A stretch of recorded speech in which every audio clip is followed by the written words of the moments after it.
ஓம் சாந்தி. 29/6/2026 சாக்கார முரளி. இன்று சிவ பகவான் கூறுகிறார், இனிமையான குழந்தைகளே, தன்னை ஆத்மா என்று உணர்ந்து ஆத்மாவோடு பேசுங்கள். அப்போது மலரில் மனம் வந்து கொண்டே இருக்கும்.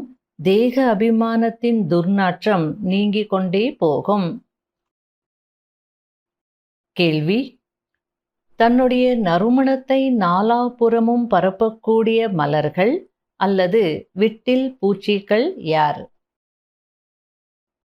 பதில்: தன்னை போல் அநேகரை மனமுள்ள மலர்களாக மாற்றக்கூடியவர்கள்தான் உண்மையான மலர் ஆவார்கள். ஸ்ரீமத் படி நடந்து ஜோதியில் எரிந்து இறந்து போகக்கூடியவர்கள், அதாவது முழுமையிலும் முழுமையாக சமர்ப்பணமாகக்கூடிய, உயிருடன் வாழ்ந்து கொண்டே இறக்கக்கூடிய உண்மையான விட்டில் பூச்சிகளின் அல்லது அப்படிப்பட்ட மலர்களின் நறுமணம்தான் தானாகவே நாலாபுறமும் பரவும்.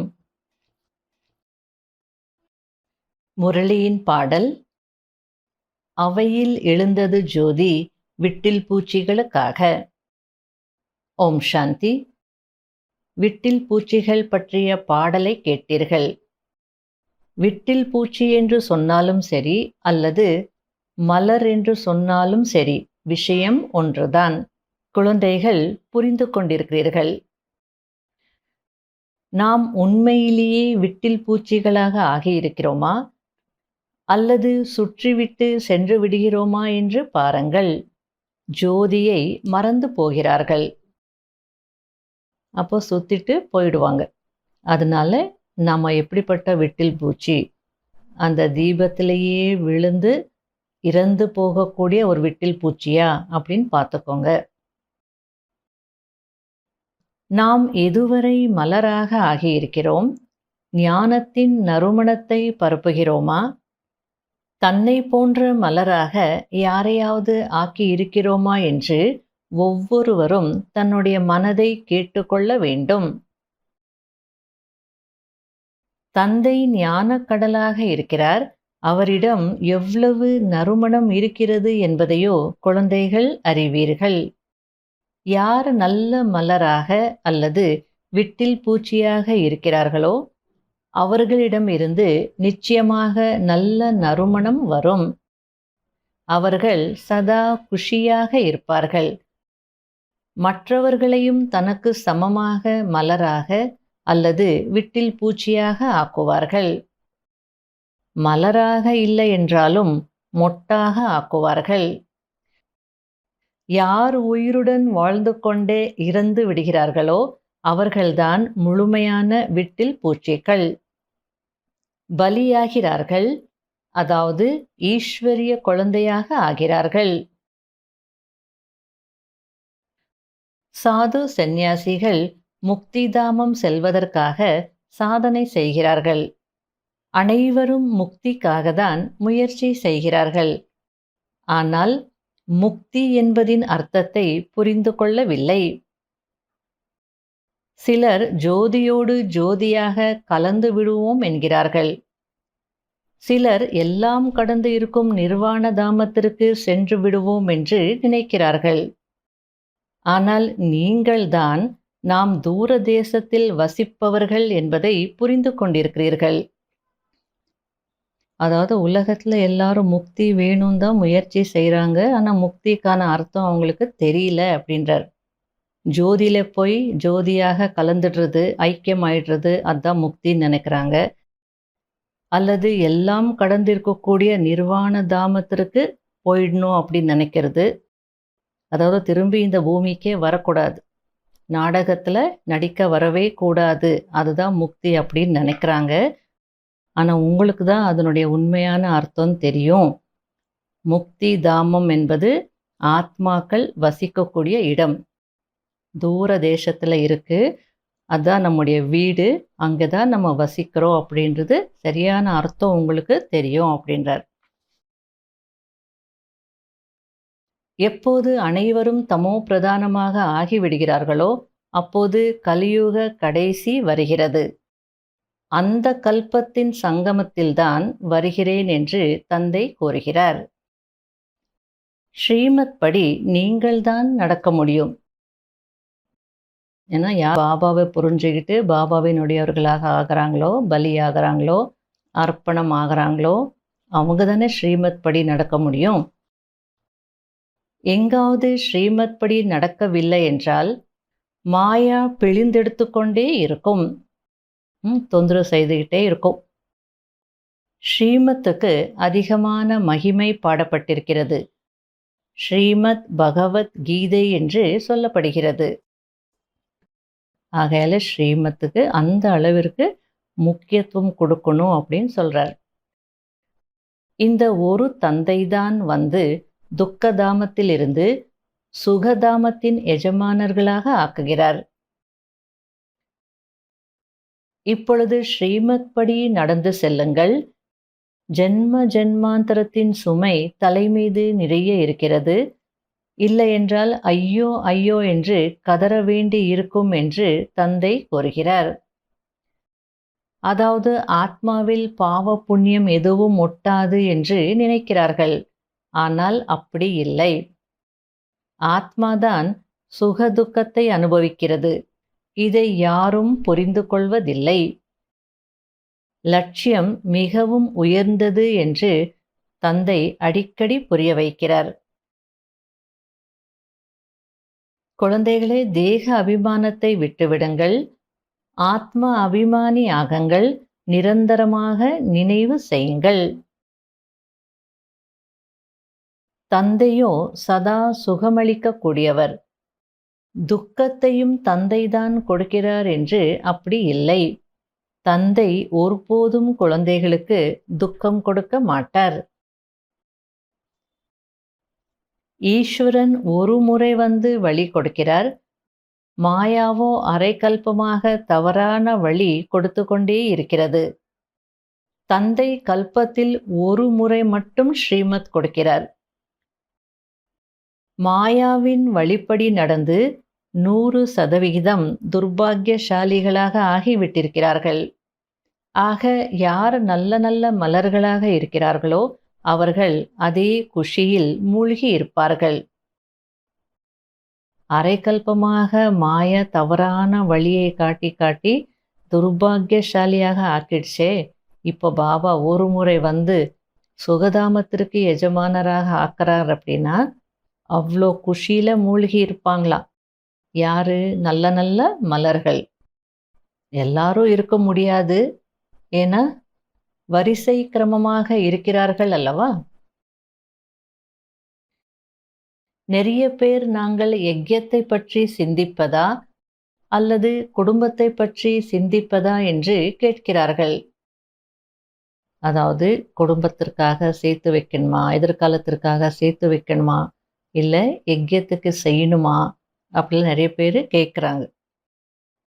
அதற்கு பாபா, நீங்கள் உங்களுடைய குடும்பத்தை மிக நன்றாக பராமரியுங்கள். நீங்கள் இச்சமயம் ஏழையாக இருப்பது நல்லது. பணக்காரர்களாக இருந்திருந்தால் தந்தையிடமிருந்து முழு ஆஸ்தியை பெற முடியாது என்று கூறுகிறார். அதாவது பணக்காரர்கள் கிட்ட நிறைய பணம் இருக்கும், அவங்க யோசிக்க வேண்டிய அவசியம் இருக்காது. இங்கேயும் செய்வாங்க, அவங்க குடும்பத்துக்கும் செய்வாங்க. ஆனால் ஏழைகள் லிமிட்டட் தான் இருக்கும் அப்படின்னா குடும்பத்துக்கு செய்தா இங்கே செய்ய முடியாது, இங்கே செய்தா குடும்பத்திற்கு டெபிசிட் ஆகிடும். அந்த மாதிரி எல்லாம் நீங்கள் செய்யக்கூடாது. உங்கள் குடும்பத்தை நல்லா நீங்கள் பராமரிங்க. எவ்வளோ கொஞ்சம் இருந்தாலும் போதும், அதை பாபாவுக்கு கொடுங்க. ஏழைகளுடைய 1 ரூபா பணக்காரர்களுடைய 1000 ரூபாவுக்கு சமம் அப்படின்னு சொல்லியிருக்கிறார் இல்லையா? ஆகையால் இப்படி யோசிக்கக்கூடாது. நிறைய பணம் இருந்திருந்தா நல்லா இருந்திருக்கும், நல்லா பாபா சேவை செய்திருக்கலாம், அப்படிலாம் யோசிக்க வேண்டிய அவசியம் இல்லை. பணம் இருந்தால் நீங்கள் ஞானத்திற்கே வந்திருக்க மாட்டீங்க. ஆகையால் இருந்திருந்தால் செய்திருக்கலாம் அப்படிலாம் வேண்டாம். என்ன இருக்கோ கையில் அதில் கொஞ்சம் செய்யுங்க. இதுதான் புரிய வைக்கிறார். நான் எவ்வளவு ஞானத்தின் நறுமணம் கொடுத்து கொண்டிருக்கிறேன்.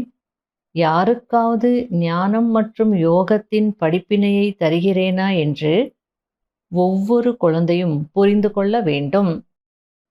யார் செய்கிறார்களோ அவர்கள் உள்ளுக்குள் மலர்ந்து இருப்பார்கள்.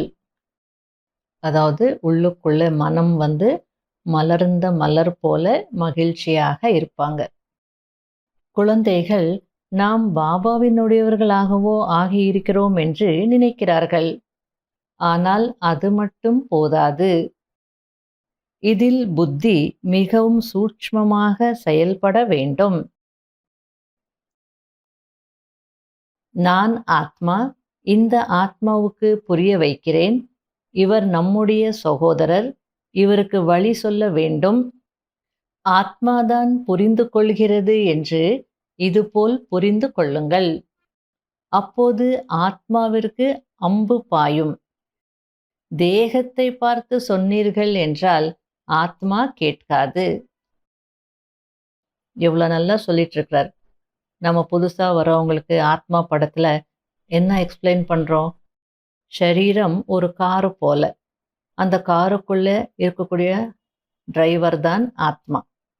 அப்போ ஏதாவது ஒரு மெசேஜ் கொடுக்கணும்னா காரை பார்த்தா சொல்வீங்க, டிரைவரை பார்த்து தானே சொல்வீங்க. அதுபோல நீங்க ஞானம் கொடுத்தீங்கன்னா டிரைவர் அல்லது ஆத்மாவை பார்த்து சொல்லுங்க. டயரையோ இல்ல வண்டியையோ பார்த்து சொன்னீங்கன்னா ஆத்மா கேட்காது அப்படின்றார். நான் வீணான விஷயங்களை பேசுவதில்லை தானே, என்னுடைய பணத்தை எங்கேயாவது பாவத்தின் பக்கம் ஈடுபடுத்தவில்லை தானே என்று பார்த்து கொள்ளுங்கள். இதெல்லாம் ரொம்ப சூக்ஷ்மமான விஷயங்கள். சூக்ஷ்ம கணக்கு. செய்ய வேண்டியது செய்யணும். எக்ஸ்ட்ரா செய்தீங்கன்னா எக்ஸ்ட்ரா கணக்கு தான் ஆகும். அது பணமாக இருந்தாலும் சரி, எதுவாக இருந்தாலும் சரி. எவ்வளோ செய்யணுமோ அவ்வளவு செய்தால் ஓகே. நல்லது. இனிமையிலும் இனிமையான தேடி கண்டெடுக்கப்பட்ட செல்ல குழந்தைகளுக்கு மாத்பிதா பாப் தாதாவின் அன்பு நினைவுகள் மற்றும் குட் மார்னிங். ஆன்மீக குழந்தைகளுக்கு ஆன்மீக தந்தையின் நமஸ்காரம். கடைபிடிக்க வேண்டிய முக்கியமான சாராம்சம். முதல் பாயிண்ட், தன்னை ஆத்மா என்று உணர்ந்து ஆத்மாவுடன் பேச வேண்டும். ஆத்ம அபிமானியாகி கேட்பது மற்றும் சொல்வதினால் நன்றாக தாரணை ஆகும். இரண்டாவது பாயிண்ட், தூக்கத்தை வென்றவராக ஆக வேண்டும். இரவில் கண் விழித்து வருமானத்தை சம்பாதிக்க வேண்டும். விசார கடலை, அதாவது ஞான சிந்தனை கடலை கடைய வேண்டும். எந்த ஒரு வீணான விஷயங்களில் தன்னுடைய நேரத்தை இழக்க கூடாது. வரதானம். தவத்தின் மூலமாக தன்னுடைய பாவ கர்மங்களையும் தமோகுண சம்ஸ்காரங்களையும் பஸ்மமாக்கக்கூடிய தபஸ்வி மூர்த்தி ஆகங்கள்.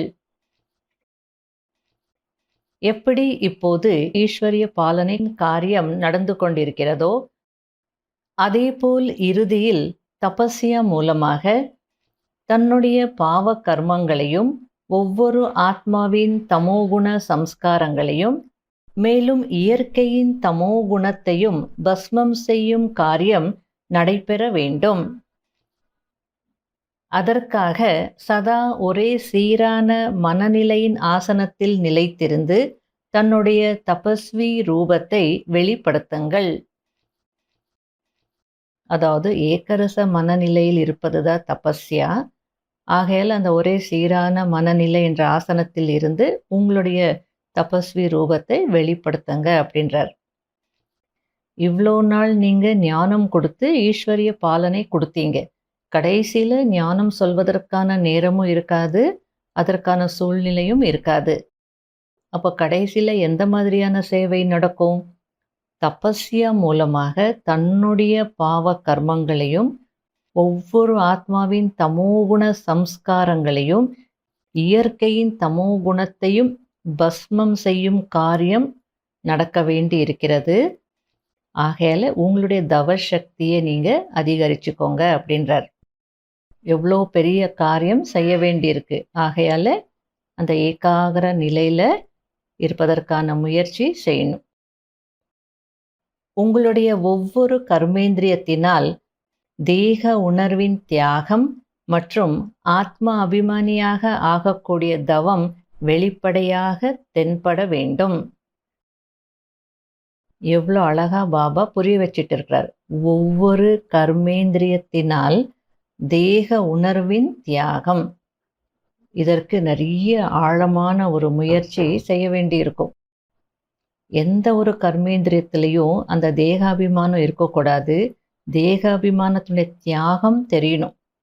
அப்படின்னா கர்மேந்திரியங்கள் சஞ்சலமாகக்கூடாது, சாயக்கூடாது, அல்லது பற்றுல வரக்கூடாது, இது வேணும்னு நினைக்கக்கூடாது, இது நல்லா இருக்குன்னு கூட நினைக்கக்கூடாது. அப்போதான் அந்த தியாகம் தென்படும். அப்போதான் ஆத்மாபிமானியாக ஆகக்கூடிய தவம் வெளிப்படையாக தெரியும் அப்படின்றார். ஸ்லோகன்: சம்ஸ்காரங்களின் மோதலில் இருந்து தப்பிப்பதற்கு பாலகன் மற்றும் எஜமான தன்மையின் சமநிலை வையுங்கள். அவ்யக்த சமிகை: தந்தையை போலாநாத், அதாவது கள்ளங்கபடமற்றவர் என்று சொல்கிறோம். கள்ளங்கபடமற்றவர் அல்லது வெகுளி அப்படின்னு அர்த்தம். ஆனால் எதிர்கொள்ள முடியாத அளவிற்கு வெகுளி அல்ல. கள்ளங்கபடமற்றவராக இருப்பதின் கூடவே சர்வசக்திகளின் அதிகாரியாகவும் இருக்கிறார். அவர் வெகுளி தானே, நம்ம வேலையை முடிச்சிக்கலாம் அப்படி இல்லை. சர்வசக்திகளின் அதிகாரியாகவும் இருக்கிறார். யாரும் ஈஸியாக பகவானை ஏமாற்ற முடியாது. நீங்களும் உங்களுடைய சக்தி சொரூபத்தை மறந்து வெறும் கள்ளங்கபடமற்றவராக மட்டும் ஆகக்கூடாது. இல்லையென்றால் மாயாவின் குண்டு பாய்ந்துவிடும்.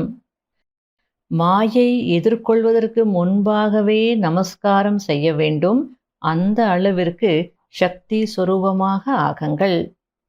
மிகவும் எச்சரிக்கையுடையவராக, கவனமானவராக, புத்திசாலியாக ஆகுங்கள். அப்போ மாயை நம்ம கூட யுத்தம் செய்ய வராது. வர்றதுக்கு முன்னாடியே நமஸ்காரம் செய்துட்டு போயிடும். அதனால வெறும் வெகுளியா இருக்காதீங்க, கள்ளங்கபடமற்றவராக இருக்காதீங்க, சக்தி சுரூபமாகவும் இருக்கணும் அப்படின்றார்.